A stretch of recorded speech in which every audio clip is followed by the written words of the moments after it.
बहुत पुरानी बात है। एक गरीब किसान था। वो अपनी बेटी के साथ एक छोटी सी झोपड़ी में रहता था। उसके पास जमीन नहीं थी, जिसकी वजह से वो भुखमरी के कगार पर था। उसके पास इतने पैसे भी नहीं थे कि वो अपनी बेटी को खाना भी खिला पाता। फिर एक दिन उसने राजा से मदद मांगने का फैसला किया। राजा बहुत ही दयालु और उदार थे। किसान ने राजा से उसे थोड़ी सी जमीन देने की मांग की ताकि वो खेती कर सके। राजा ने किसान को जमीन का एक टुकड़ा दिया, लेकिन कहा कि जमीन मेरी होगी, लेकिन जो फसल उगेगी वो तुम्हारी होगी। खुशी से किसान ने राजा को बहुत धन्यवाद दिया।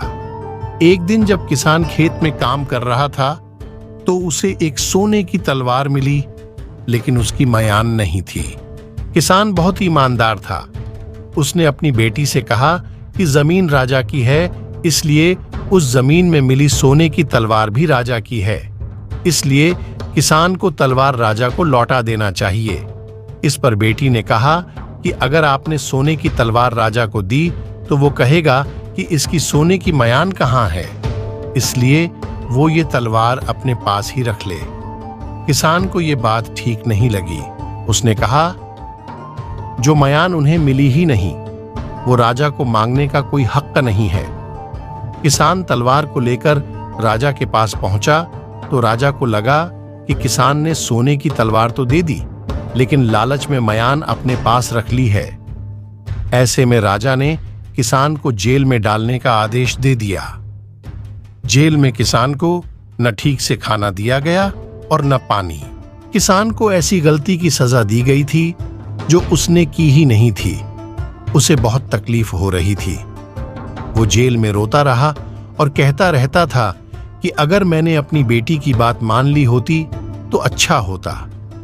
एक दिन राजा ने वहां से गुजरते हुए किसान की बात सुन ली। राजा ने किसान को दरबार में बुलाकर पूछा कि उसकी बेटी ने कौन सी बात कही थी जो उसने नहीं मानी। इस पर किसान ने सारी बात राजा को बताई। फिर राजा को अपनी गलती का एहसास हुआ और राजा ने किसान को छोड़ दिया। इसके बाद किसान और उसकी बेटी बहुत खुशी से रहने लगे। बच्चों, इस कहानी से हमें सीख मिलती है कि आखिर में सच्चाई की ही जीत होती है। इसलिए हमें हमेशा सच का साथ देना चाहिए और सच्चाई से जीवन बिताना चाहिए।